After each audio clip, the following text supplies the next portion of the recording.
everybody. Welcome back to Cognitive Dissidents. I am your host for this evening, Parallel Mike, and I'm joined by my co-host, Monica Perez of The Monica Perez Show. And Hrvoje from Geopolitics and Empire. Thank you, my friends, for joining us once more. Tonight, we've got a lot to talk about. As always, it's been another crazy month. So much has been happening that I didn't know where to start, but I thought, let's just go with the biggest story in the world, I would say, which is the trade war, which has led to a huge economic fallout, not as much as most people would have expected just yet. And that's because the US is out in front in terms of inventories. So I just wanted to begin this one with a little article that I've got just to lay out for listeners where we are with the trade war. And then I'm really interested to get both of your thoughts on this one.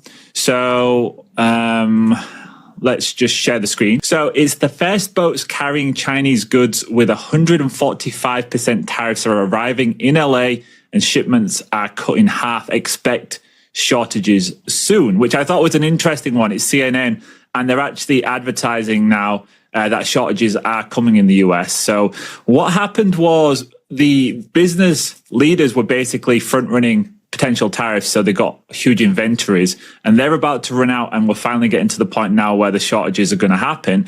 And it says in here, in fact, I'll just read you a little bit. It says this week, this is for the LA port. It says that they're down in terms of shipping by 35% compared to the same time last year. And the cargo ships coming in are the first ones to be attached with tariffs, which were levied against China. And it's currently, I think I've already said, 145%.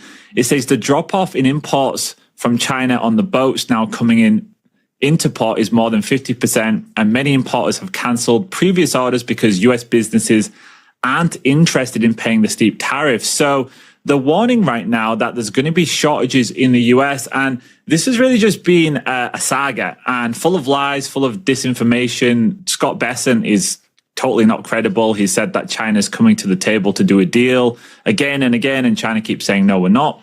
I think they've finally managed to get something in Switzerland where they're going to meet. But I really want to get your guys' opinions on this. I know you're in there in the US, Monica, so you might have a more succinct take on it, but I'll hand it over to you. What do you think about the tariffs, and where do you think we're going with them? I have a few different things, specific and also kind of bigger picture. One really, really big picture thing that is a pattern that I see a lot, and I think it does apply to the ports. It could apply to the ports. The ports were in the news during COVID because there were supply chain issues. You had labor problems. They had ships stacked up, 80 ships stacked up, nothing moving. Afterwards, they implemented some labor deals, a lot of strikes in the news across industries across the world. And I guess my idea is that this is happening in the energy sector, it's happening in air travel, and we'll just use the ports as an example. I think they want to basically usher in the technocracy. They want everything to be automated. They want everything to be easily controlled from the top, no watchers, no people. So in this case, you could say, all right, you have a labor shortage and it's stacking up of the ships from a couple of years ago. They have to succumb to a labor deal that maybe is a little bit expensive. Then, so they give you a lot of that will also give an excuse to kind of implement some automation to relieve the pressure on labor. And then when you take the demand away, you can say, hey, well, we implemented this automation stuff. The labor's very expensive. They're the only variable costs. We can take the labor away, fully implement the automation, and then perhaps trade will resume normally. I don't know. I think there are many levels of agendas here on the tariffs, if you want to respond to that, but then I'll have a few more things to say. Yeah, you just reminded me of one thing, Monica, when you mentioned that, is that there was the huge strikes at all of the ports as well. So if they want to break the strikers, they could take it to automation and just, get rid of a lot of them. I know the LA port, I think it accounts for something like 30% of all US imports from China. So it's a huge part. And there was huge strikes there over the last year. So that could be a key part of it. But I would say, I think personally, this is controlled demolition to take America to what Doug Casey calls the Great Air Depression. And I think that's where we're going. I think we're going to see that, and they're going to get rid of a lot of people from these positions and then use that as the springboard to technocracy. It's the only way to do it. But Hrvoje, how are you thinking about this? You are Mr. Technocracy. Yeah, I had a few things to share here real quick. Let's see. All right. I think you guys nailed it. For me, it's 2 points, which you guys alluded to already. So Michael O'Fallon, by the way, I saw you had also a Michael O'Fallon tab open, Mike from Sovereign Nation. Oh, it's the same one. Yeah, you can do it. Go for it. Okay. Yeah, you can add any further thoughts here. I think he nails it. And we've, this roundtable was born out of us, questioning Trump's assassination thing. And then Trump is basically ushering in the New World Order. It's a huge psyop. And here are O'Fallon lists the goals of the Great Reset and basically how the Trump administration is implementing them, but with a cover. So it's kind of like They Live. You have the glasses on, and when you have them off, you see like Trump is doing amazing things, but then when you put them on, it's like, oh, he's implementing the Great Reset. And he talks about, like you said, Mike, fracturing the current world order, creating a reset of our free market economy into a stakeholder model, and then ending U.S. dollar hegemony, creating the conditions for the rise of China and BRICS. And as you already mentioned, Monica, bringing in automation. Lutnick has talked about that. So just AI, software running things, humanoid robots. I think Hyundai just bought a whole bunch of humanoid robots for their factories, drones, all these sorts of things to automate whatever they can, take the human element out of it. They'll probably at some point add UBI or something for the people who are out of work, create smart cities, right? And destroy the unipolar world dominated by the U.S., create a multipolar world. And then I had another point. So I think that's basically it to bring the technate in, to lower America down a notch, because we've talked about this. Jeff Sachs, I had some clips on that. I've been talking about him a lot. He's calling for world government. And the multipolar world is the new world order, and it's the regions. So you can't have U.S. is like a few notches above everyone else. And so we got to have even Stephen. And Archbishop Vigano came out. This was fascinating. I mean, I really like the fact someone of his stature says these things. And he says China deal is essential to globalist plans for a new world order. And he says, if you scroll down, I've got it highlighted in his publication. He says, China aims to carve out a central role for itself in the new world order, and it is the techno-capitalist oligarchy that intends to dictate its structure and rules, as has already happened. I love his phrase, the psycho-pandemic fraud since 2019. China is indispensable for its collaboration in the process of the synergization of the global market, which implies the use of geoengineering, interventions in food, synthetic meat, GMO foods, privatization of resources, imposition of social credits, digital currency. And so the globalist elite, in short, considers China as a laboratory in which the communist totalitarian regime makes possible by force what Western democracies cannot achieve without systematically violating constitutions and laws. Without China, there is no globalization, no financialization, no digitalization. Without China, it's not possible to achieve that great reset based on the dismantling of the power of the Christian West through programmed deindustrialization. And so I think that's pretty much what I got there. Jump in, Monica. I have a couple more items, but in responding to that, what you just read, I would also say that's Elon Musk and Trump are ushering in the techno-capitalist oligarchy and the globalization, financialization. So there is definitely that global, in the true sense of the word, like universal push to all of those things. But then there are some things to drill down on. I think another big picture thing is tariffs can be used if you really are. I just really can't stop feeling like there's a lot of things being put in place to prepare us for a real hot war in the Middle East if it comes to that. I'm not saying it's definite, but tariffs can lead to autarky if you looked at specific things that they were trying to accomplish.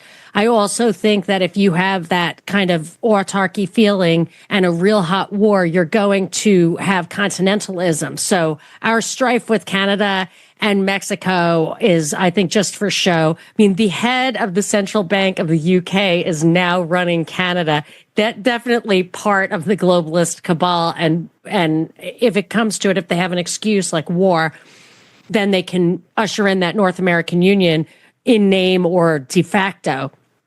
So that's a big picture thing. But I also think that these tariffs, it's a mistake not to think of the venal, like the greed and corruption that some of these policies are there to exploit, and specific things that they do. So two examples are, one, just a funny one, and I thought of Hrvoje, and I tweeted, I think at you, saying we need better psyops, because in the morning, was it yesterday, the day before, in the morning, all I heard on the news, Fox News I was listening to, is Trump wants to tariff films. 100% tariffs or whatever on foreign films. Then the afternoon, I was listening to Fox, and it said, the reason films are filmed abroad is that other countries give tax credits.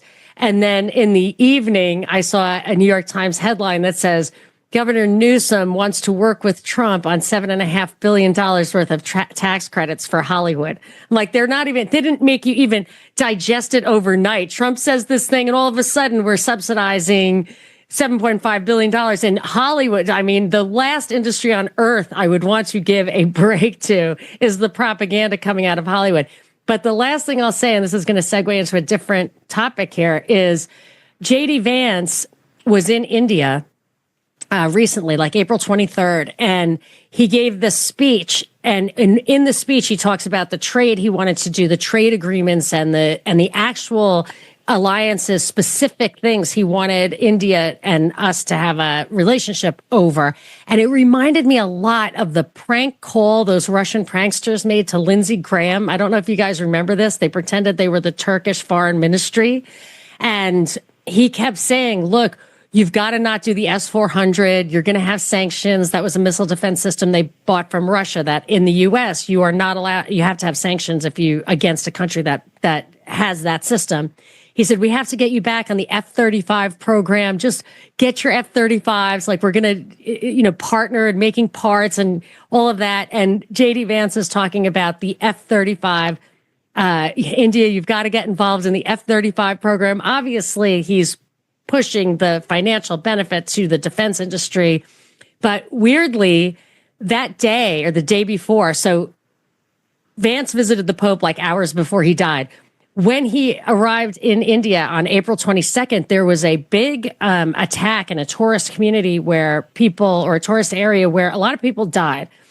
They blamed it on Pakistan, and he commented on it. And lo and behold, yesterday, or maybe it was yesterday, India attacks Pakistan, kind of heating up that antagonism. And what would be a better psyop for encouraging defense alliance between, or at least an F-35 deal between India and the U.S. So I think these tariffs have global agenda, but also little corruptions that could mean billions of dollars to actual individuals or companies.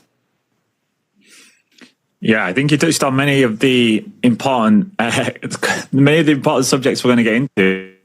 One thing that I think is important to recognize is that these tariffs are absolutely going to crush Main Street, which is crazy. The power of propaganda that they're telling people that this is for Main Street, when the largest corporations will be eating up market share when all of these small and medium-sized businesses just collapse, because there's no way they will remain competitive if you take out the US's biggest importer in China. That's where all of the manufacturing goods come from. All of the supply chains go through China, and their profit margins are like 2-3% on most of the things in these tiny shops. Whereas Amazon, you can send anything back to Amazon. It doesn't touch them because they've got government contracts, and they can just reroute via Vietnam or just get exemptions, which is what Trump's done for big pharma, big tech, and the military industrial complex. So again, it's like COVID Mark II, right? Where they crushed the little guy and they say, oh, it's for your benefits. We're going to save you from the mad virus. This time we're saving America. But actually, it's going to destroy Main Street. And I think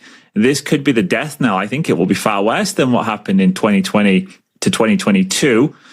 So, and farmers as well. Farmers are already saying, listen, if we can't sell our goods, I mean, China were a huge importer of US agriculture products, and Donald Trump and his team say, well, just sell it in America. Wow, well, that's nice and easy, right? Just sell it in America. So simple. But yeah, it doesn't work like that. So that's the other thing I think we need to maybe just touch on for a second is, if that's not the real narrative, if that narrative isn't valid, what is the real reason for this? Is it to crush the small businesses? Is it to make way for the technocracy? Is that what we're going with?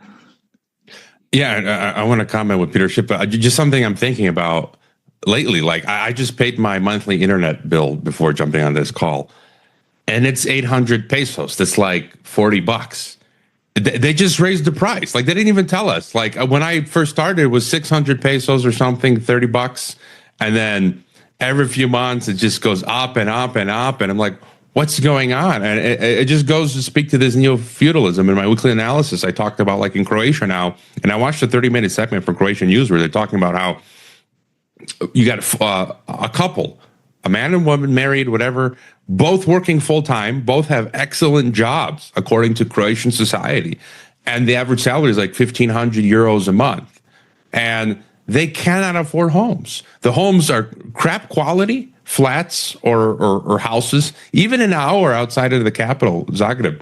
And they cannot afford it. So, like, they're doing everything they're supposed to. So whether it's housing, salaries, just utilities that are going up, plus, you know, now the inflation for goods that we're going to have to experience. And I want to share real quick Peter Schiff's stuff.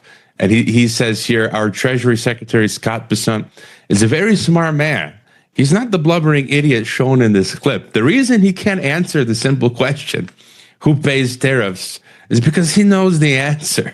He's stammering because he's struggling to formulate a BS explanation. Who pays tariffs, Mr. Secretary?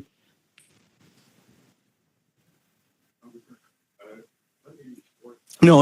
Answer the questions I asked, please. I only have 5 minutes. Who pays tariffs? Sorry. Well, who pays tariffs? Sorry, Mr. Secretary, please. Excuse me. The question is very simply, who pays tariffs, Mr. Chairman? I'd like him to answer that question. Well, he wants to answer other questions. Well, Congressman, if the exporters, they dislike tariffs so much, why wouldn't they? If I think what you're trying to get me to say. Did you remember the question? I'm not sure you did. Who pays tariffs? It's a very complicated question. Who pays? Well, here's the answer. We do, right? and there was a great another tweet from Peter Schiff. I just thought I should. I thought it was funny. He says, "I keep hearing that China is our enemy. Those bastards have been bombing us with consumer electronics, furniture, appliances, bedding, lighting, toys, sports equipment, clothing, footwear, auto parts, jewelry, beauty products, stationery, pet supplies, etc. It's been brutal." And then, if you guys have any further thoughts on that, and I was going to mention.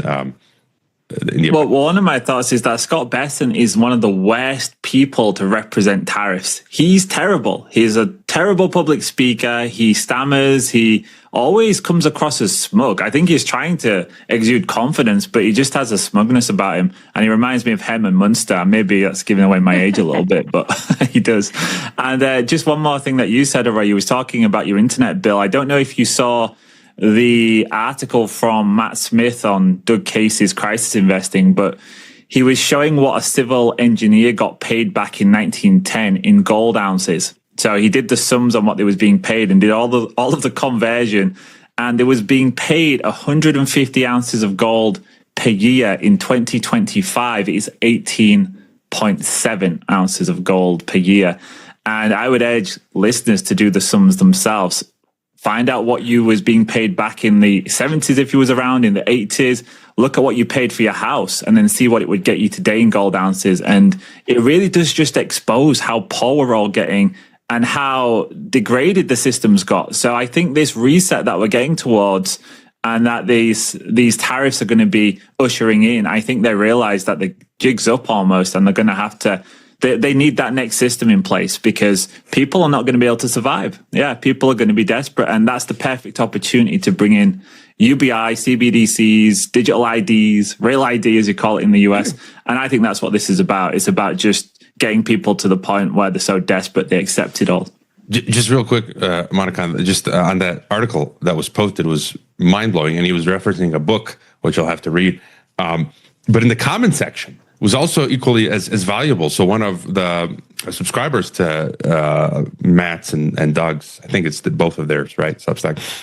He was talking about these civil engineers in Panama like a century ago, and one of his subscribers commented and said, I'm also an engineer, and that in the 90s, like 1990, he was making, I think, a third of what those engineers were making a century ago. And that in the 1990s, making a third, he was still able on that salary in the 1990s to buy a house, a car, and do okay. And he says, now you're getting paid a third of what you were getting in the 90s, something like that. And now you can't, it's impossible. So that clearly shows the degradation from a century ago to the 1990s and 30 years later to today. And you see it everywhere. Like the utilities, like the wages are stuck. They've got it down. They're not going to let the wages go up, and they're pushing everything else up. And that's that neo-feudalism. It's insane. But this is the thing, right? That's completely true. Back in 1970 in the UK, you could buy a house for 3 times the average salary. Today, it's about 10 times the average salary, and it requires 2 people to go to work, and they're going to be crippled with debt for 30, 40 years.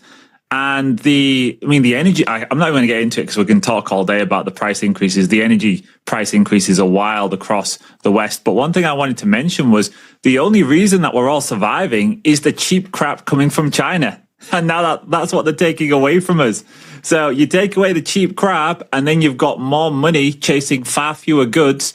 That's really high inflation while salaries are collapsing. So I think it's going to be an inflationary depression. Somebody said it really well the other day, and then I'll hand it to you, Monica. They said, the price of the stuff that you own is going to collapse and the price of the stuff you need is going to skyrocket. And I think that's a good way of framing what's coming. I always like to think of this is the puzzle that I've had about this. Tariffs historically, and it's not really the free trade era came in probably a little bit of a psyop to make, and I always espoused free trade as a libertarian. Like, you absolutely want people to produce at their comparative advantage. It maximizes utility globally. I can understand. I've read John Coleman, the Committee of 300. He has a lot on immigration and on tariffs, and he was a protectionist when it came to industry. And when you think about what tariffs were good for, if I recall correctly, it's to protect an industry, grow an industry internally, and protect it from foreign competition. And you would do that because you want to get you want to foster an industry that has high productivity of labor, which will get you actually more wealth per capita, is one reason you would do that. So we are a 71% of the people working in this country are in service industries. That was something that was the actual target, if I recall, and this is just out of memory, of Bill Clinton when he signed NAFTA. He said, we want the entire United States to be a service industry. The reason being, or the ostensible reason, that you make more that way. So for us, and it's a big export of ours, like film and entertainment is a big export of the United States. So to disrupt that balance of trade, I'm not saying we run a trade surplus, we don't, but if you are trying to foster industries that have extremely low productivity of labor and sacrifice ones that have high productivity of labor, that makes no sense. And it's definitely going to contribute to the impoverishment of the average worker, consistent with all the other things that you're saying. Well, can you imagine what something's going to cost if it's got to be produced in the US? I mean, the Chinese work 80, 90 hours a week for about $2 an hour and no health and safety. I mean, you go to those factories, there's people missing fingers, missing hands. It's just not going to happen. It's impossible. So, yeah, we've got to dispel that narrative as propaganda. And that leaves the door open to, well, what is this all about? And I can't see any good good reasons for this besides collapsing world trade, which is precisely what they did in the 1930s, right? On the build-up to World War II, we had the collapse of the bubble, the Dow Jones Industrial Average, and that was followed by the Smoot-Hawley tariffs, which collapsed world trade. And the imports to the US fell by 60%, which is precisely what the LA portmaster is saying is going to be 60% less imports. So the parallels to that period of history are very strong right now. And think of what happened. You get GATT, you get the World Trade Organization. I actually did write a little something about they have been talking about a new trade regime, international trade regime. So what do you do? First, you collapse it, and that would also be a stepping stone to a really formal world government. Hey, Thomas Massey just backed a bill to pull out of the WTO.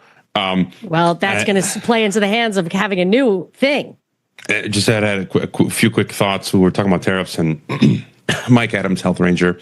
I take what he says with a grain of salt, as I do a lot of these alt media personas. But he made an interesting comment about the tariffs, because he talked about how Trump came out and the U.S. said they're gonna, no one can buy oil from Iran. I don't know if it was just oil or just any goods, and China gets a lot of its oil from Iran. So he says, like, if anyone buys from Iran, they're going to be completely sanctioned. So it's kind of like between the lines to China, right?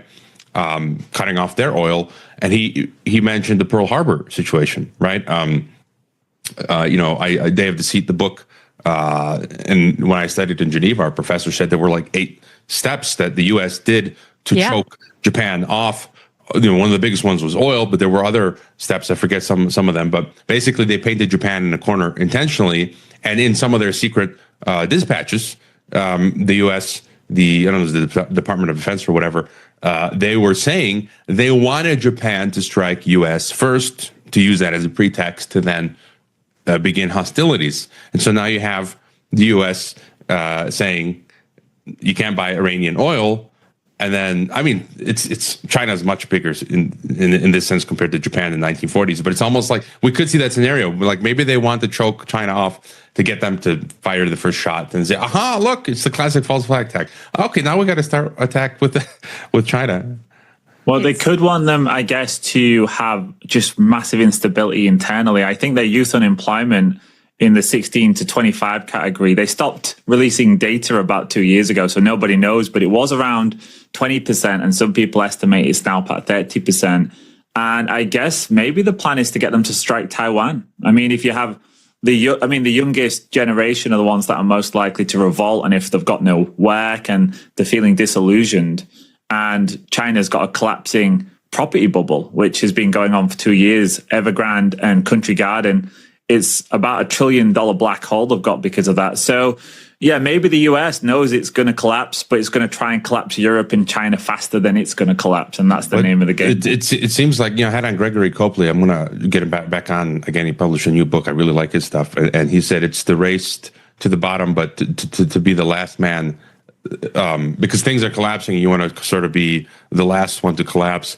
But I'm just from reading the Western propaganda media, I'm getting these signals where it seems like the Pentagon is goading, like it wants Xi Jinping to try and take Taiwan, and that Pentagon has some scenario there that's going to work to the advantage of the U.S. And they've always done it. Like they told Saddam's like, "Hey guys, can I take Kuwait?" And they're like, "Yeah, go ahead, sure." And as soon as he does, Bush is like, "Oh, look, he took Kuwait. We got to go get Saddam." It's always that same shtick. But you had a book up, Monica? Oh, my father. So there's a book called Backdoor to War. This is Roosevelt's Road to Russia, but it looks just like this. It was in a pile. One of my sisters put it in a pile of trash after my father died, but it was a book, Backdoor to War. And it was how they provoked Japan, because Roosevelt just could not get the consent to go to war. And my father actually, he was underage, but he basically snuck into the Navy in 1944. I was the youngest of 9.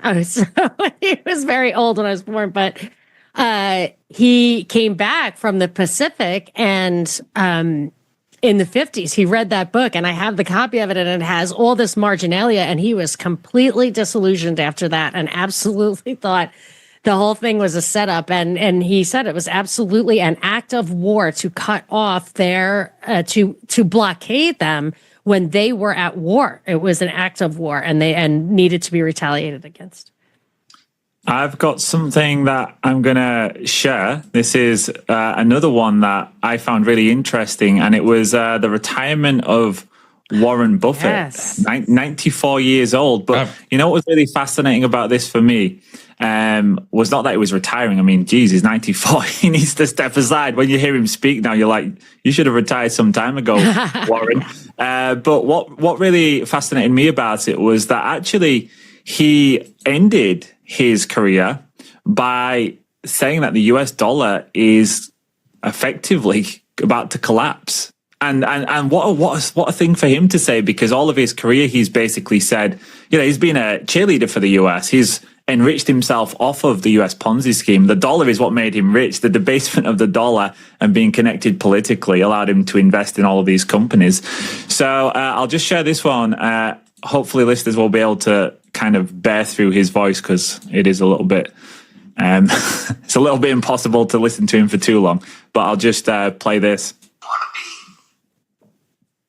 owning anything that we thought was in a currency that was really going to hell, and that's the big thing we worry about with the United States currency. I mean, the tendency of a government to debase its currency over time there's no system that beats that. You can pick dictators, you can pick representatives, you can do anything.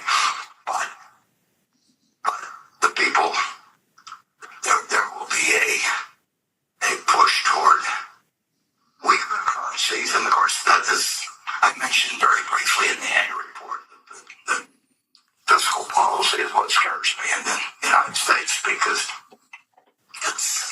it's made the way it is, and all the motivations are to doing a lot of things that can cause trouble with money. But that's not limited to the United States. It's all over the world, and some places it gets out of control regularly, as I know they know.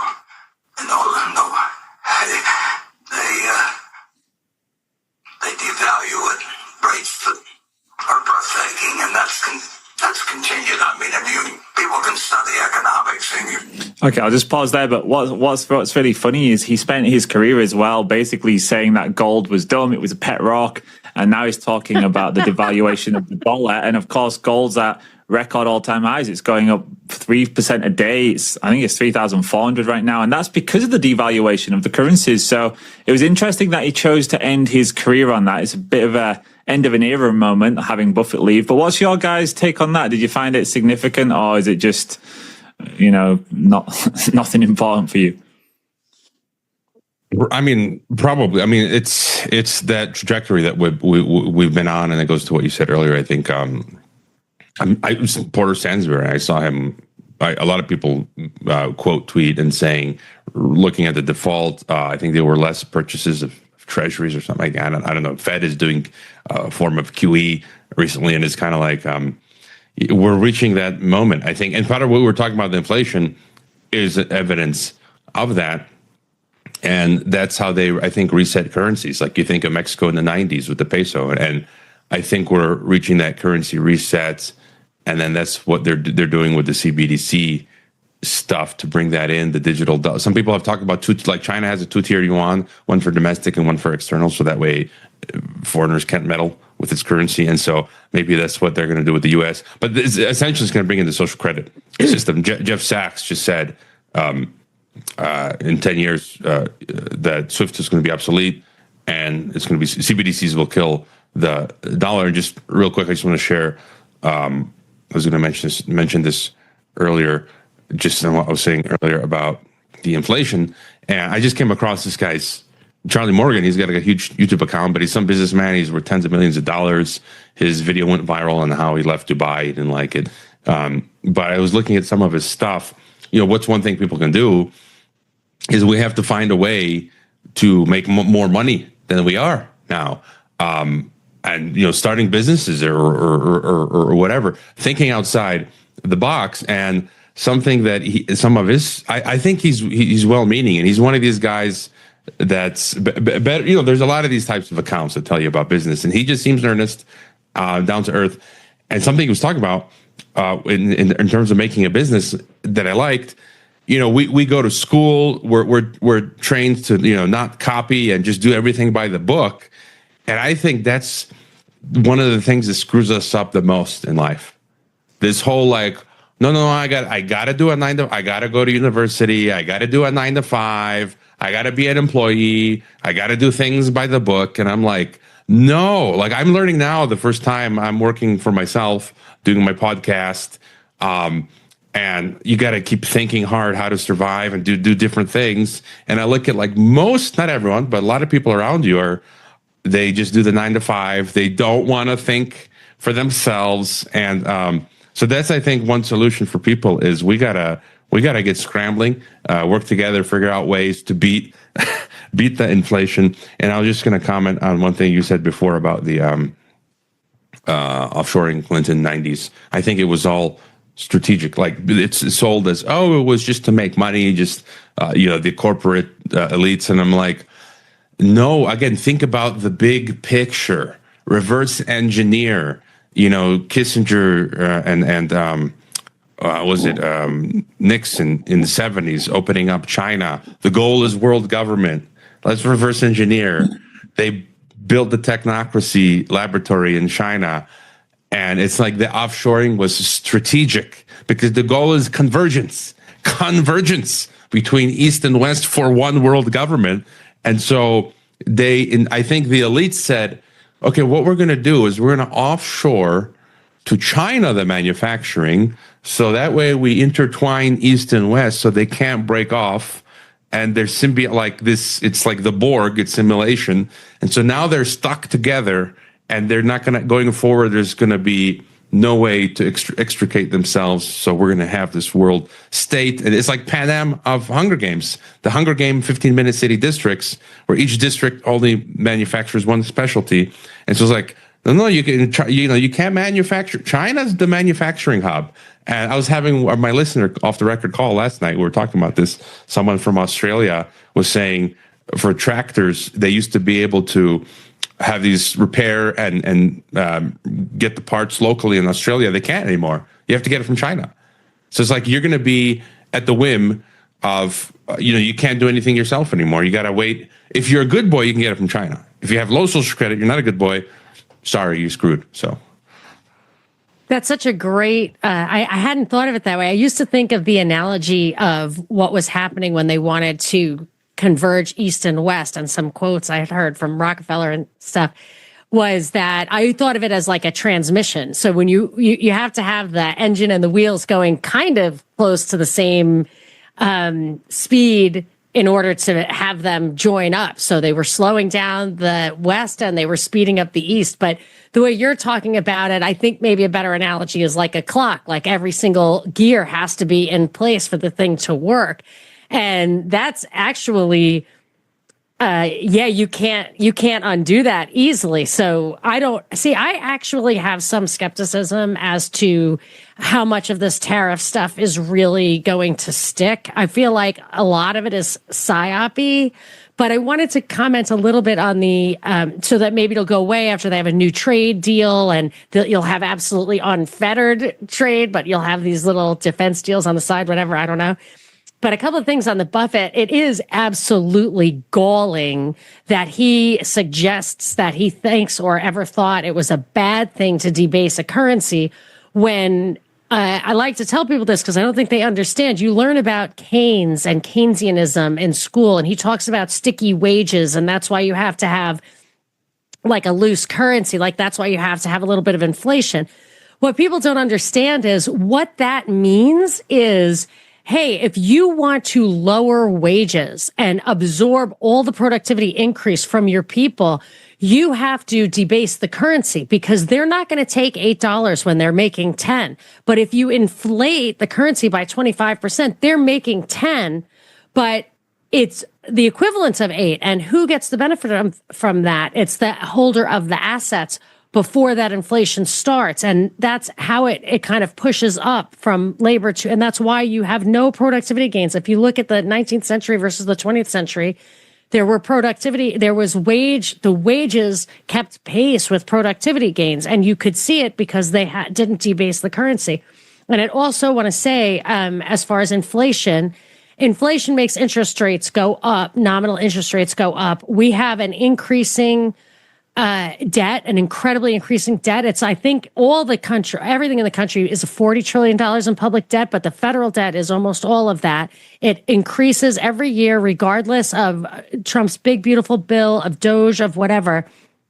And I started to just look into it. If I could take 1 minute to just say, our budget is like 90% welfare and warfare. So it's almost all Medicare, Social Security. The defense is like $1.3 trillion. It's probably 0.3 trillion to have legitimate defense. It's more than the rest of the world combined. It's not legitimate.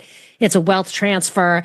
So you can fiddle around with all this administrative cost savings and you're really not going to get anywhere. However, you might save enough over time. There are no cost savings right now baked in, but I think there might be as they automate all of these government systems. They're not going to reduce the size of government, but they have to free up some money because that interest bill is just going to continue to skyrocket. I agree. We're going to be at a point where there has to be like an actual paradigm shift. You're never repaying this within the system, the confines of the system. And as it reaches the tipping point, yeah, you're going to have a new dollar. It's going to probably be a CBDC. I hate to think that it's scary and dramatic, but I don't see how you sustain a $40 trillion or 35 or whatever $trillion debt at 6-7% or anything historically normal as far as an interest rate goes. Yeah, I think we're in that paradigm shift now. I think it's happened. If you look at what the pillars of the post-World War II system was, it was world trade, globalization. It was the US dollar as the trusted safe haven global reserve. And it was the US being a trusted steward of the waterways. And every single one of those pillars has collapsed. World trade's collapsing due to the tariffs and the bifurcation of East and West, which listen, the US cannot fully decouple from China. But what it can do is have a bifurcation where they make an agreement. And I think that's what's happening. But that means that the rest of the world is caught in between this. And that's why I think we'll go next with the blackouts. I'd love to get your opinions on that. Yes. Before we get there, I just wanted to finish on what we were talking about real quick. And just to mention India, Pakistan. No? Yes. Earlier. And just on convergence, I shared this recently because this is related to convergence, but in the Eurasia zone. This article just came out and said European leaders talk of EU army.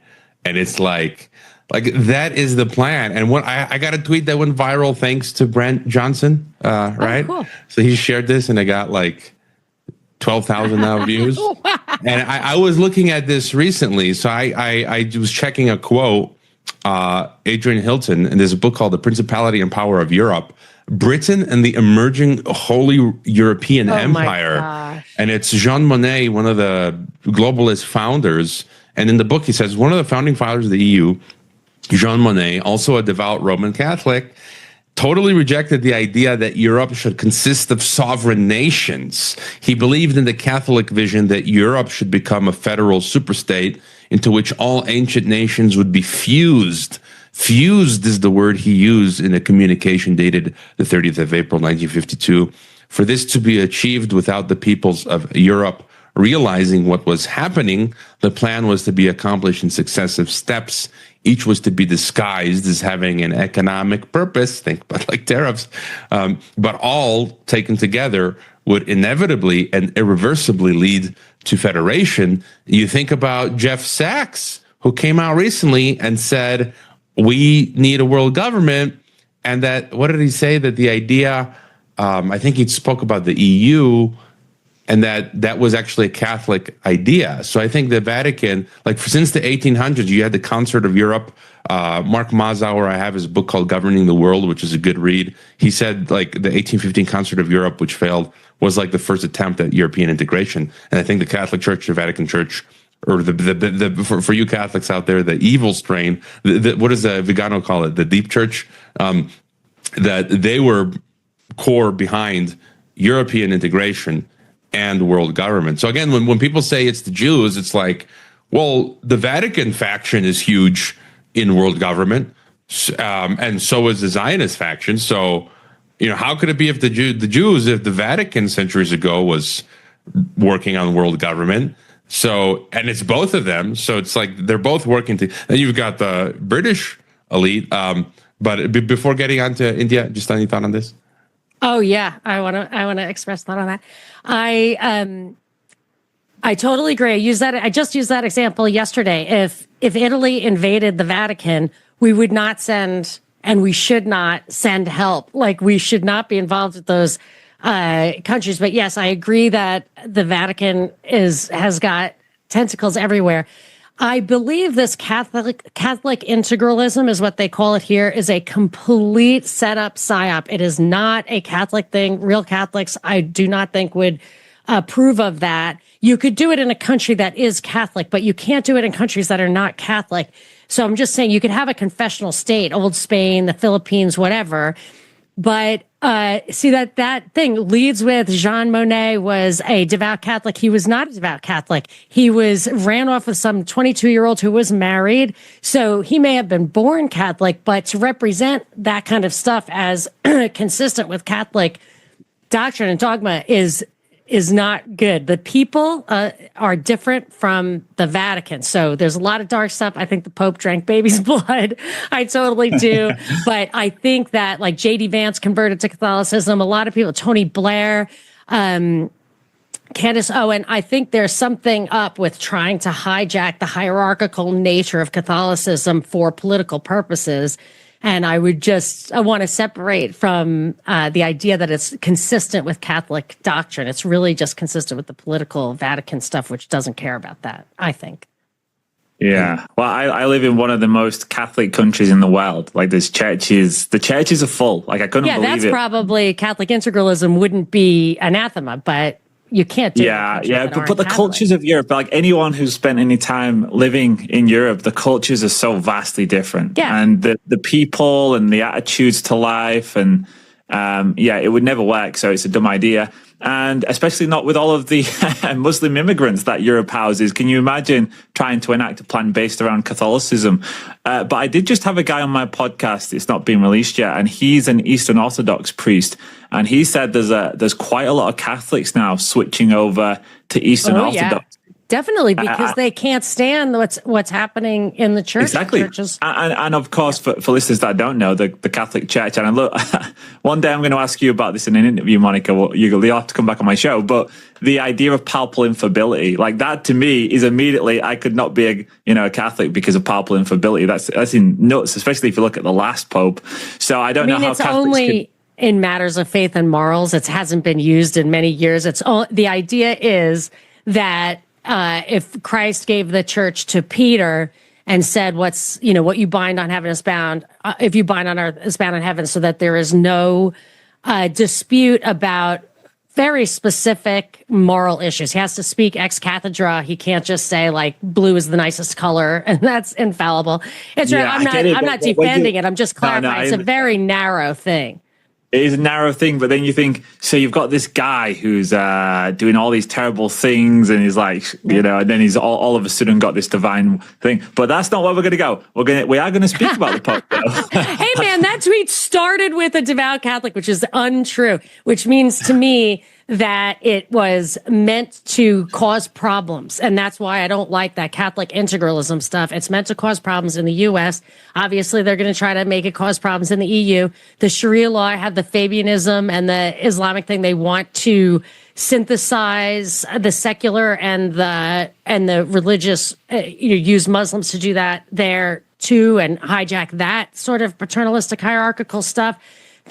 These are all stepping stones to totalitarianism, in my opinion. World totalitarianism, where even just like the mask ritual during COVID, to me, was foreshadowing of like a secular moral rituals that will be part of what if this thing gets big enough, if the world government gets big enough, so that it is truly totalitarian. You have to have those things that, you're an insider or an outsider. You have to have outward signs. You have to wear a veil or a mask or whatever. These are the elements of religion, and maybe that's what they're going to use to keep 7 billion people in line.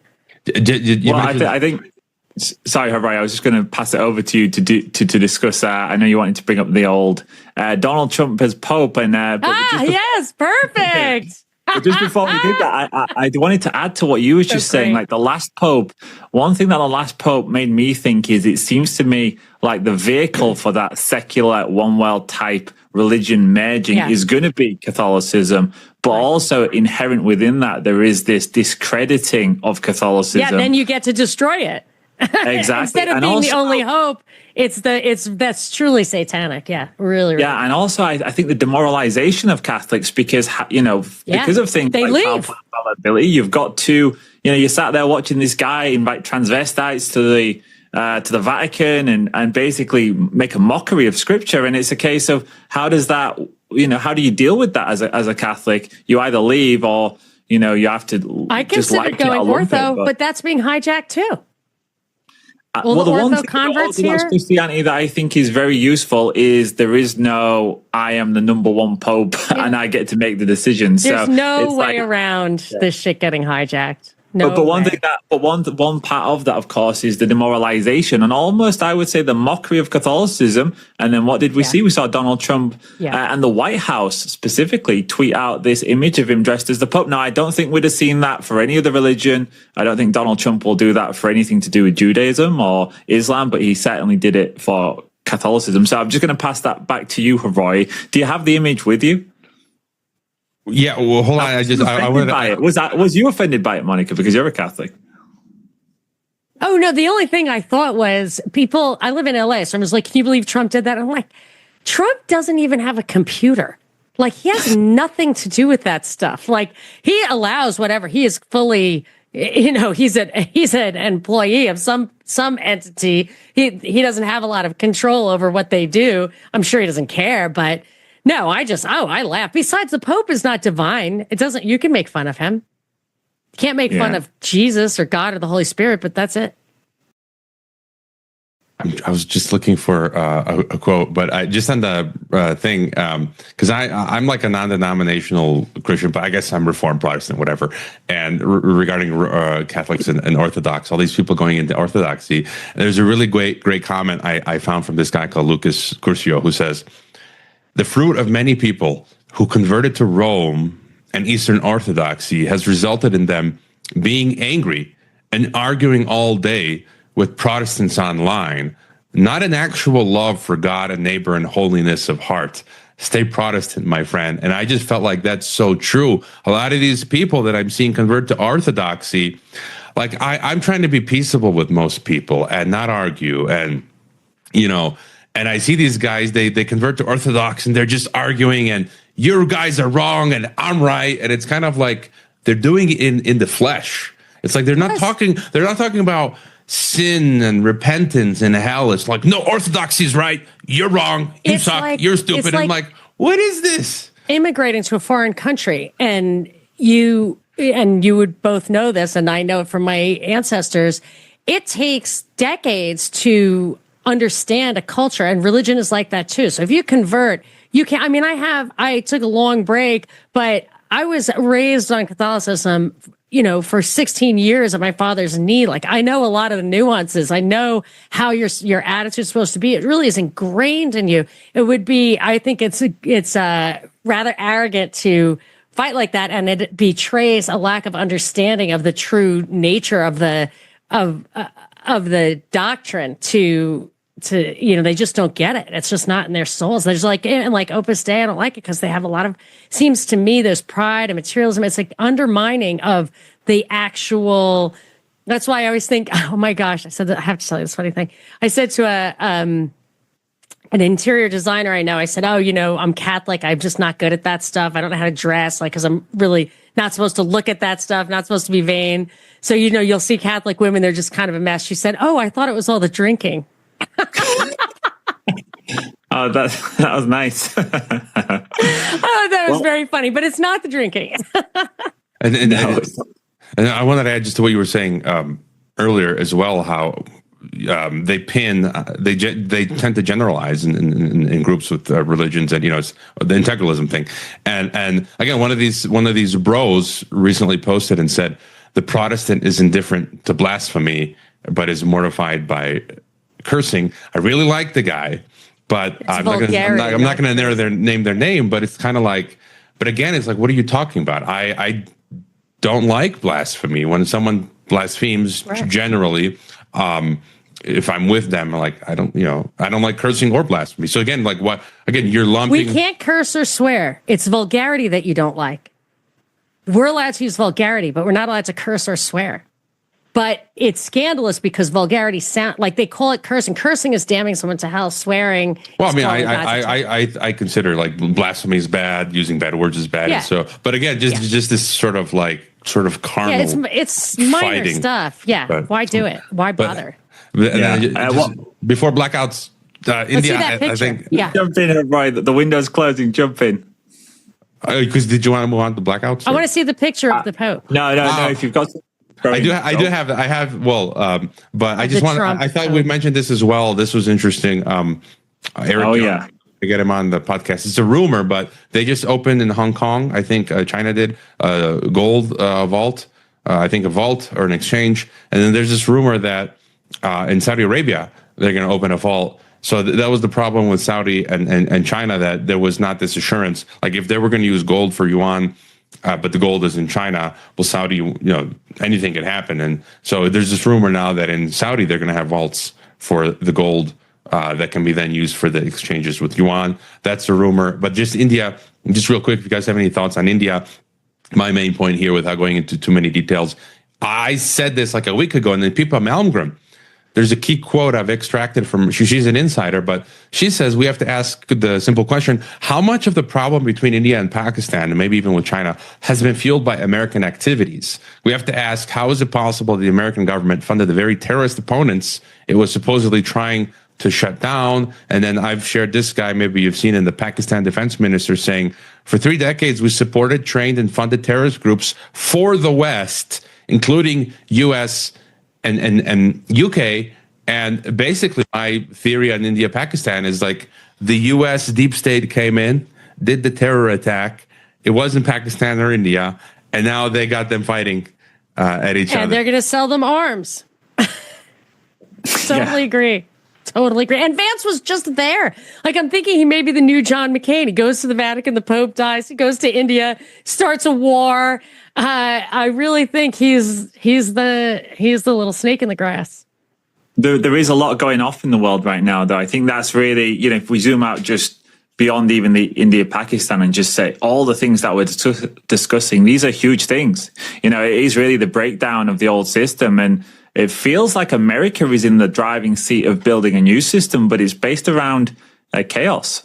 It's a chaos because we're in the transition period. So I think it's almost like a global hybrid war's taking place, and I think it's going to get worse from here. Yeah, and the India-Pakistan, like I've got really, it's not a conflict that I've studied. I know they've had lots and lots of issues in the past, but I'm not surprised it's flaring up at this point. Yeah, I'm not surprised. Okay, guys, shall we talk about Spain and Portugal? I mean, I don't want to go through this too much. I made a video on my channel about it, giving my thoughts. So I'm going to actually hand it over to you guys. What were your thoughts on what happened? Did you buy the narrative that it was around renewables, or do you feel there's something else going on? I had some thoughts that it kind of fits that pattern of overcreate demand, and then pull it away and maybe repurpose it or automate. So this is what went with my idea with Hrvoje, where we both kind of thought Bitcoin. I have a friend who says that like the purpose of a machine or a system is what it does. And I'm like, well, Bitcoin is a giant energy consuming machine. So it's just an energy consumption machine. So between Bitcoin and fostering green energy and taking fossil fuels and nukes offline, they have maximized alternate energy. And now if they can demonize it, so in this country, they're no longer subsidizing EVs for whatever reason. And actually, one of the things Vance was saying they wanted to sell India was those mini nuclear generators for their AI programs. So I think this is part of a discrediting of the green stuff so that you can bring back the fossil fuels, bring back the energy, the nuclear energy, and have enough to implement AI, which we don't need. That's obviously a top-down thing, the AI. So I think that's just part of that pattern. Well, but do you think that Spain and Portugal did it unto themselves, or that it was done by somebody else? Like, who do you think was responsible for it?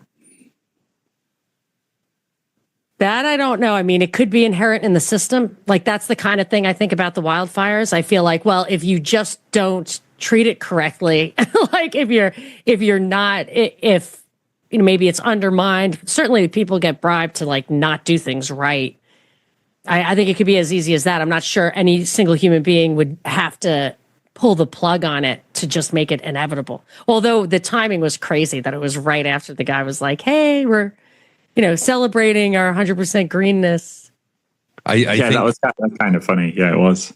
I think I still think their goal, it's not to bring back nuclear, it's to give us, the plebes, wind, intermittent wind, right, and solar, and then they're going to bring the whatever small modular reactors, nuclear, coal, hydrocarbon for themselves, and then we'll just live with like dystopian Kafkaesque fashion with the lights going on and off. But just real quick, I was going to share. But the AI technosphere will have a constant stream of energy. Oh yeah, for them. But again, we just got to go back a month. Like to answer Mike's question, it was. I think the globalists in Brussels and with their minions in Spain, they pulled the plug completely. I think they just pulled the plug because how do you have a month ago say, "Oh, prepare a 72-hour crisis kit for EU citizens"? And like they knew, because we're going to pull the plug on you. And then, nothing, here's a meme, nothing says net zero like blackouts across 4 major countries, World Economic Forum, net zero. But this article, it's from Spanish papers in Spanish. Here's the auto translation. The city of 15-minute cities as a solution to avoid collapses like those from last Monday's blackout. Okay, it was definitely anything happens. A little bit opportunity. False flag operation. False flag operation. Anything is a false flag by default. But like they're literally saying, we had these blackouts. The solution is 15-minute cities. It's like clear that they said, we're going to pull the plug, problem, reaction, solution. And then, 15-minute cities. Like this is the place. Like everywhere it's happening here in Mexico. It's absolute insanity. And yeah, I don't know. What do you guys think? I think there's like, as always, there's about 5 different angles you can look at this one from. I immediately looked at the geostrategic importance of it because Spain has the most LNG terminals in Europe by a long way. They've got about 7 and the nearest is 4. So they're very strategically important for LNG imports. And of course, Nord Stream got blown up so that the US could sell Europe LNG. Yes. So then you had Spain. When all of these tariffs got put on, Spain is moving very close to China. They have been for about a decade. So is Portugal. Portugal is one of the key parts of the Belt and Road Initiative, which we did an interview about, Monica, on your show a while back. So Spain and Portugal basically said to the US, well, we don't care about the tariffs because we are energy independent, not just because of the renewables, but because they're not actually really integrated with the European grid, which is breaking apart because of Nord Stream, and particularly because of Spain and the amount of LNG terminals. So let me just give you the timeline. On the 9th of April, Scott Besson said to a news reporter, Spain siding too closely with Beijing will be like cutting their own throat. A day later, President Sanchez of Spain meets with Xi Jinping, flies straight out to China, has bilateral agreements signed during that meeting, and does a public announcement saying we're going to move closer. He returns to Spain on the 12th. 2 weeks later, massive power outage. I don't know. That's another narrative that you could go with. But as always, there's about 10 narratives we could go with. So yeah. I do think it could be related to Europe's LNG, because if you think about it this way, if Spain moves closer to China and they have all of the most strategic LNG ports, what's the rest of Europe going to do? They are going to probably be more inclined to move towards to China too. So America really does need Spain and Portugal to move towards it. That was my take. So I'll throw that. I'm just looking and seeing if J.D. Vance went to Spain. Well, there's the meme you saw where, I mean, he goes to the Pope dies. I saw some article, I don't know if it's true, but that like after he shook the Pope's hand, the Pope like looked at his hand and felt weird or something. Are you allowed to shake the Pope's hand? I think they should. This guy converted to Catholicism. You have to kiss his ring. And then he goes to. I don't care about that stuff, but that just seems weird. Yeah, I think it could be both narratives. What we just said, Mike. And speaking of the Pope, there he is. There is the man. And like the White House actually tweeted out the AI Trump as Pope. But then, he gave that could be offensive. Yeah, I mean, I don't give a care. I don't think it's becoming in the world of diplomacy. I don't think it's. Yes, but he's like it's kind of sad to see America that, America, which is supposed to be the home of freedom and liberty, that this is where we've got to. It's wild, actually. I think it's kind of live here. I mean, it's really crazy. And it makes, so the biggest problem, I think, is Trump derangement syndrome, because people take this really seriously and they're so humiliated to be Americans. And I'm like, that's not him. It's this is a humiliation ritual. Like, we are being humiliated. It's like we're a conquered country. You know what I mean? Or the young girls are running around like half naked and, this kind of stuff. But as long as 40 million people think that it's him personally, then you're just going to flip over the other side. Everybody thought it was Obama personally, like that. It's just never going to end. It's outrageous. And we're just circling the drain with every, pendulum swing, to mix metaphor. I mean, on one hand, it's funny to be able to make fun like that, but for the White House to tweet it, I think that, I agree. If those are out there, people have made them and they're out there. Or even if it was him on Truth Social, but for the White House to tweet it, which is pretty official, that's gross. Yeah. I like Donnie Discern's comment. Every time Trump does something blatantly Antichrist-like, people say he's just trolling. That's the cover. And my point this week, good point. Again, I pick out the signals that inform a pattern. And it'd be like, okay, so it's like, okay, we got this Trump. And then there was more, right? He gave an interview to The Atlantic where he said, this is an actual quote, "I run the country and the world." So it's like, okay, it's a Trump AI photo. He's tweeting out. Then he says he runs the world. Someone created this AI, but he says, "I would like to be Pope." Who'd like to? Pope? I'd like to be Pope. That would be my number one choice. No, I don't know. I have no preference. Okay, but then there's that. Yeah, but you say that. I don't know if you get. Yeah, but then there's wait, there's more. Well, there's this AI someone created.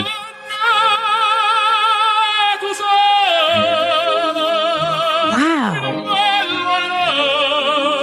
Alex Jones says this is an excellent documentary. Yes, that is going to. Robert De Niro's crying at the feet of the Pope, Pope Trump. You're killing me, Hrvoje. You're killing me. But wait. What about Elon with his son making the sign that like with his hands outstretched at the narthex of a church? Remember in the beginning, right after the.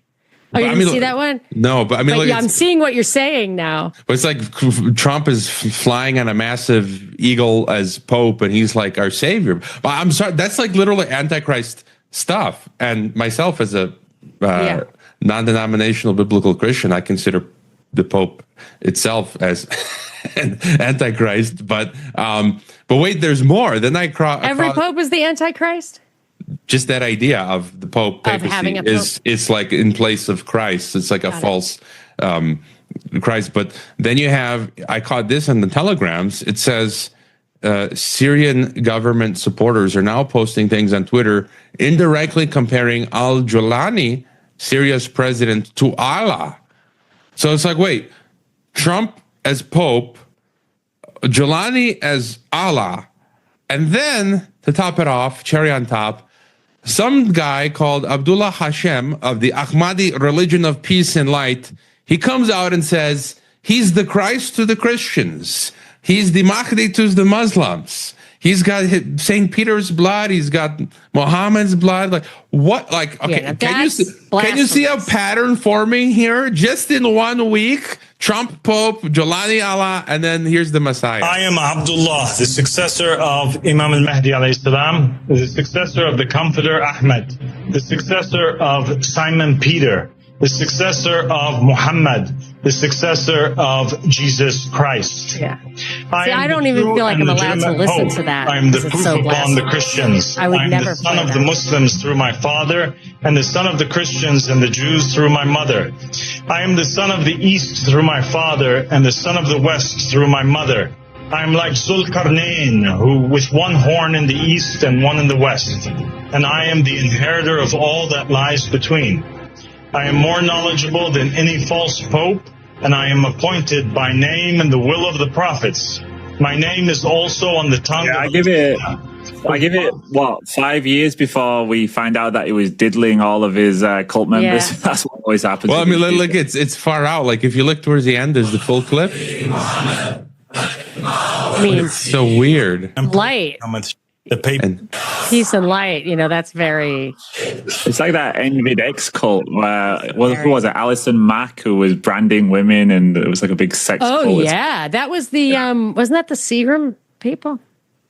The one from Smallville, I know she was a part of it, and then there was actually, I was reading up on that recently, just to hijack, but it was a Hungarian princess was actually somebody that was part of royal bloodstock was a part of that cult too. So yeah, they managed to get to the Bronfman. Was it Claire Bronfman, the Seagram's heiress, the Nexium cult? Is that what you're talking about? Yes. Yeah, but I think we're going to see a lot more of this as we get towards the unraveling of the world. I think we're living through a great unwind, and I think we can all kind of agree on that all of the structures, all of the assumptions we had on how the world works are falling apart, and we're going to see people become increasingly desperate and move towards these crazy cults and believe people like that weirdo, and also to become more radicalized in their own religions. And the idolatry is what we're going to see. Idolatry is going to be everywhere. And, if you are a Christian, you need to take a step back from this craziness and just, I always retreat inwards. This is what I like to do is just, I don't want to be a part of any of that stuff. I just retreat inwards. I can think what I want, and I don't police what anyone else thinks. If you think something you different, are responsible for your own soul. So exactly. preserve it as you can. Cut off your eyeballs or whatever if you have to. it could be the unwind, like the final unwind, the end times, and because I mean, look what's the big one. I mean, I'm serious. Like, I'm not going to be standing waiting for the end. Like one of my past. It's just again, you're going to go on living on, making some preparations and being balanced. But it's like, no, I mean, I honestly wouldn't be surprised if like Christ comes in the 2030s. So. Well, I've done a ton of episodes on end times for my podcast, and I'm planting food, I'm growing stuff, I'm harvesting. I think we're heading towards something big, and maybe it's end times, but even if it's not, I think we're going to see like cataclysm of some sort, and the old world is gone, in my opinion. So it's time to just prepare for at least a decade. I think we're going to have some serious issues. Did you see the successor of the name of the successor of Warren Buffett? Yes, it was the vice president. I can't remember his name. His name is Abel. His last name is Abel, Abel. So it was a little biblical, but also I just thought it was kind of symbolic for like, he is like, we've been talking about the successor of Warren Buffett for decades. Who would be able to fill his shoes? And there you have the guy, but it also has a little bit of biblical because he was murdered. We have to calculate the gematria on that. I don't like that stuff. Stuff. But I think nominative determinism is kind of fun sometimes. Like who is destined to be the guy because his name was that. Maybe it's not even his real name. People change their names. But just what Mike was saying, to quote that freak Antonio Gramsci, the old world is dying and the new world struggles to be born. Now is the time of monsters. Did you see that article about Gramsci is like the philosophical godfather of the Republicans or something crazy like that? Yeah, really weird. It was an article. I don't know if it was in the Journal. I know Courtney Turner picked up on it, and I think she's going to do like a show on it. But yeah, it was pretty shocking. I'll see if I can find the link. And I would love the link to the thing about the 15-minute cities. I already posted it on my Twitter. Yeah. Okay, I'll get it on your Twitter feed. I have the Gramsci thing is on my Twitter feed too. Well, yeah. Any other? I think we covered. Yeah, MAGA's Favorite Communist is the name of it. The only thing on my list that we didn't cover was Virginia Giuffre. Oh, yeah, we I never have got that the too. Epstein files. We never got the files, unfortunately. We did get some pantomime files, but we do have one of the key witnesses of what went on over there who's sadly departed. So, Monica, what did you think of that one?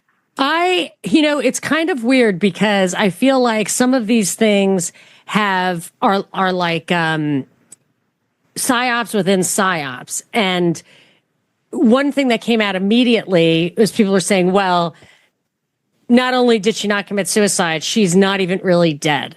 And I thought that about McAfee. I thought about that about Epstein. I thought the other side where Jahar Tsarnaev and Ghislaine Maxwell are dead. They're not alive.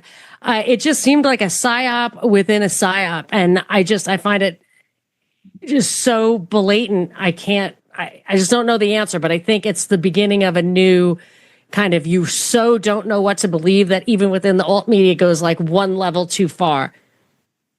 And maybe think this was one of those ones that was completely irrelevant to me. I don't take any notice of these things. The Epstein stuff, it's like, it's not important to me. I understand that we're never going to see anything that resembles truth around it, so I'm not going to waste my time following all of these rabbit holes. It's sad that a person died was as far as I went with that.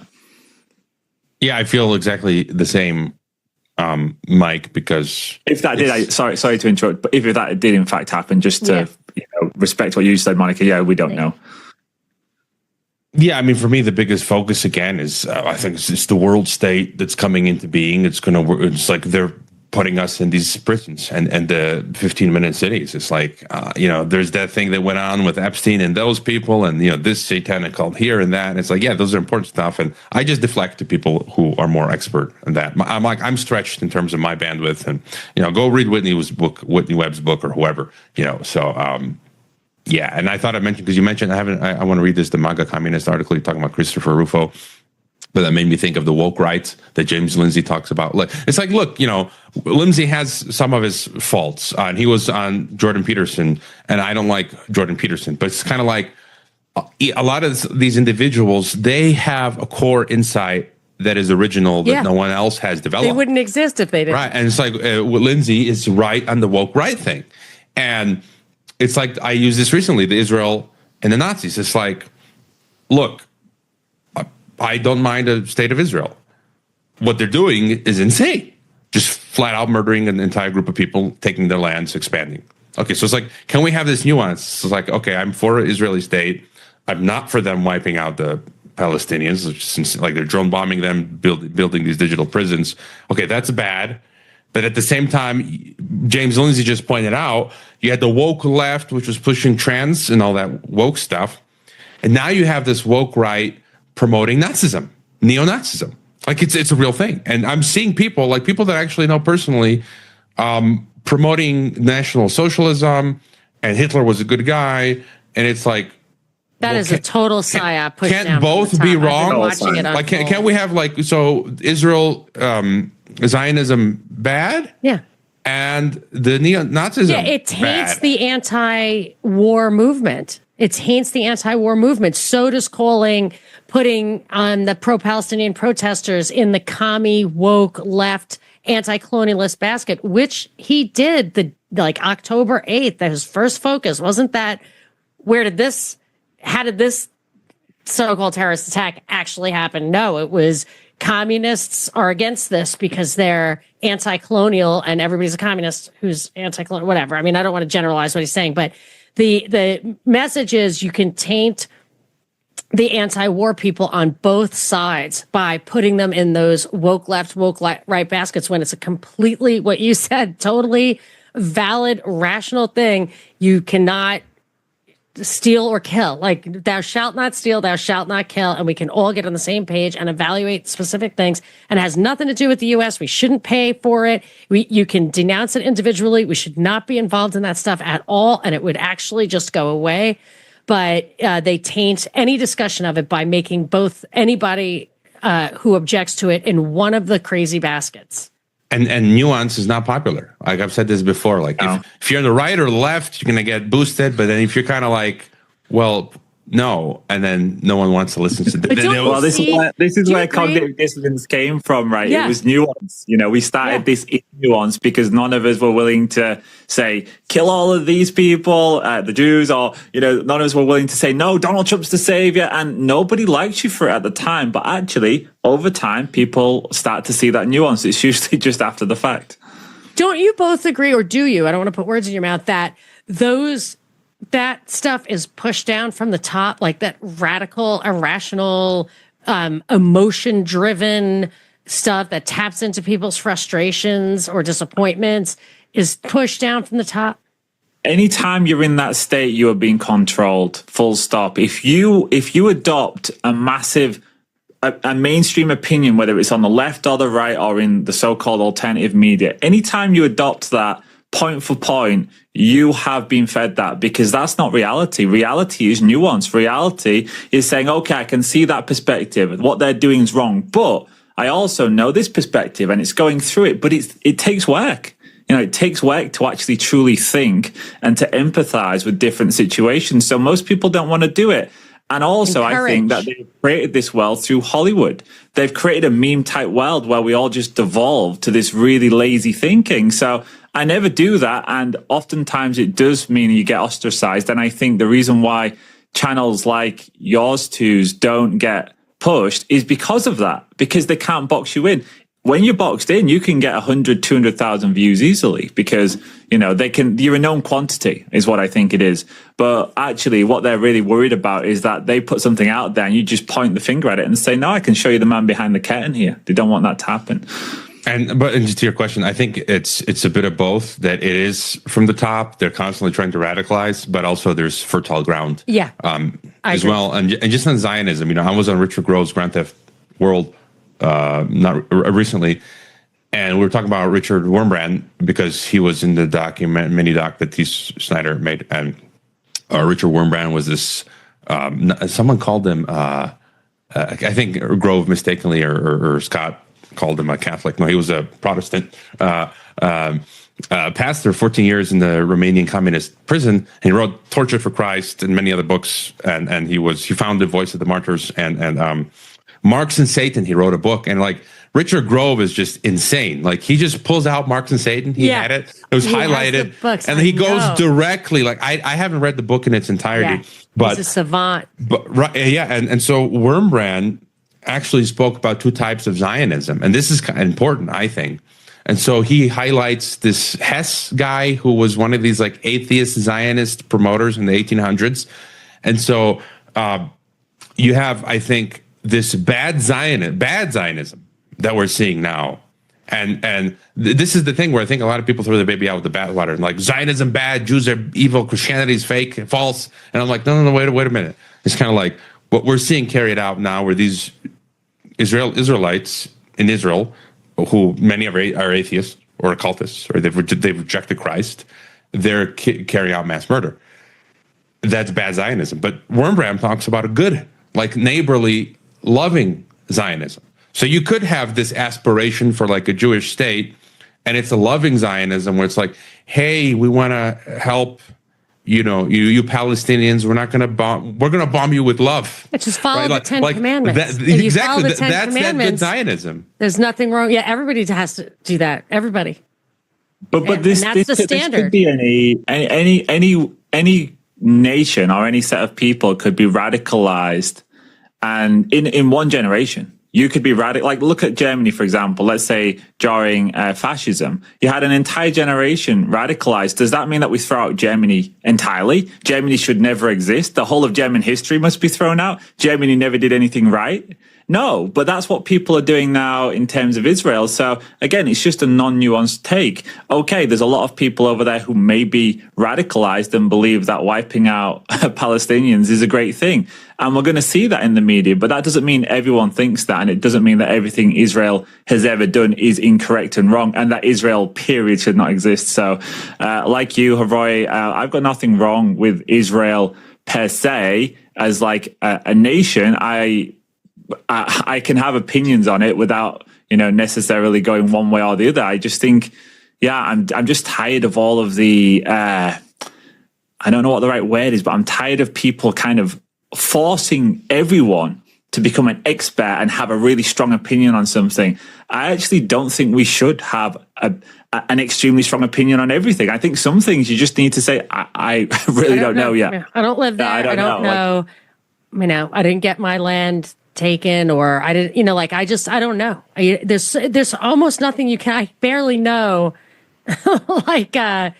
what the right answer is for my insane community right now. I don't know if I showed you guys the videos of it starts before dawn, the dump trucks back and forth in front of my house, and people protest them because they don't want this, all that mud. They constantly, and I'm like, it'll be done by September 1st. So I'm like, don't stop protesting, please. Let them finish, even though my house, I'm the only one up here practically on this awful road. But it's hard to really know the answer in your own space. So I do think everyone is responsible for the 10 Commandments and for the moral life. And if you see a wrong, you should speak out against it, and certainly shouldn't remain silent and imply consent to it. But it's difficult, and we are forced into these baskets, and it's really bad, because once that basket exists and you're in it, they can start shoveling stuff in there. And then you've got then you're guilty by association. It takes a lot of courage to get out of that, especially if you build your identity and your community around it through the birds of the feather stuff like TikTok and everything. It's set up for this. It takes a lot of courage and discipline to inform your conscience, to consult your conscience, and to follow your conscience in a mature and responsible way. It takes a lot of courage. So just very well said. Very well said. And the alternative media, we are now kind of in this, it's like a big business thing, and everyone's expected to have an immediate response and an immediate opinion, and it should align with the other people in the alternative media. And actually, no, I might want to go away and read books for a year on this subject to figure it out. Like you brought up India, Pakistan earlier, Hrvoje. It's like, what kind of opinion can I give on that? I've not studied it enough. So that's what I really like about you two. That's why we came together for this, is because we don't immediately jump to conclusions. And I've always enjoyed both of your shows because of that. And I'm going to end it there for me. I've got nothing else to add, my friends. So that's it for Parallel Mike. You can find me on Parallel Systems Broadcast. On Substack, actually, is the best place to find me, Parallel Systems. And and Parallel Mike Podcast as well. Thank you, Mike. And I love both of y'all's feeds on Substack. I'm on Substack too. I'm a little distracted at the moment. I post a couple of times a week, but I'll be back blazing. But between the two of you, I get so much information that I know I can trust it. So I appreciate all that you do. But I do plenty of shows. So you can check me out on the Monica Perez Show pretty much everywhere you listen to podcasts, also on Substack. And I tweet a lot, although unless you actually go to @Monica Perez Show, you will never, ever get one of my tweets in your feed. I am totally shadow banned, but that's okay. It gives me a place to keep my notes. Yes, and check out geopoliticsandempire.com, geopoliticsandempire.substack.com, and consider becoming a supporter of one of our shows, two of our three shows, or heck, all three of our shows, because we also do the monthly live recorded Q&A with subscribers, so that we do fun stuff. And if you're lucky, I might turn up about an hour into that, so get 10 minutes of me.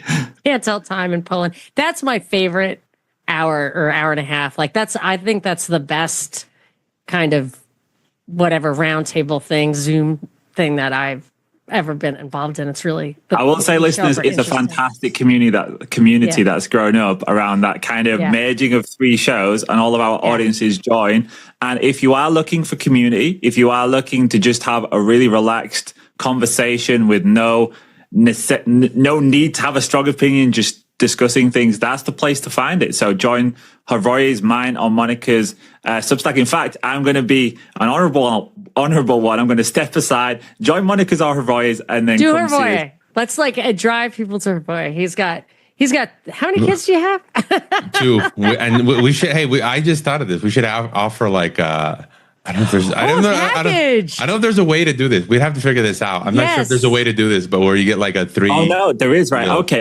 That's a great idea. If you join 2, the third person can give a year's for free, and we could do that. Yeah. So whichever 2 you really want to join, then the other one will hook you. I'll do it. You can have mine. Are you in? If you join those 2, you can have mine free. We have to find a way to verify that. But yeah, we should work on Yeah, we can. No, maybe just give us the email addresses. Yeah. But what about for existing people that are already joined? We might have screwed ourselves up there, guys. That's all right. I'll still do it. Let's not throw anything out there. I don't for certain. I'll just say if people have ideas, they can let us know. I'm not the breadwinner at the moment, so we'll wait until we are all scratching in the debt here just to get by. Yes, but it's super fun with you guys. I love that. And yes, so I look forward to that, which should be in about 2 weeks. Awesome. Well, I look forward to it. Thanks so much, listeners, for joining us once again. And I look forward to seeing you two in the roundtable.